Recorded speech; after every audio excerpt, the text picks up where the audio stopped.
Hello, in front of me I've got 70MAI dashcam. In this video I'll show you how to manage 70MAI app.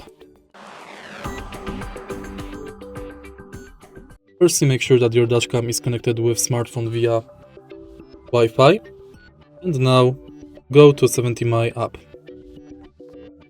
If you go to menu, you can check device name, device information, firmware update, Wi-Fi MAC address and device ID. You can also unbind device. If you select the dashcam, you can enable audio recording or disable, you can take photo and switch camera.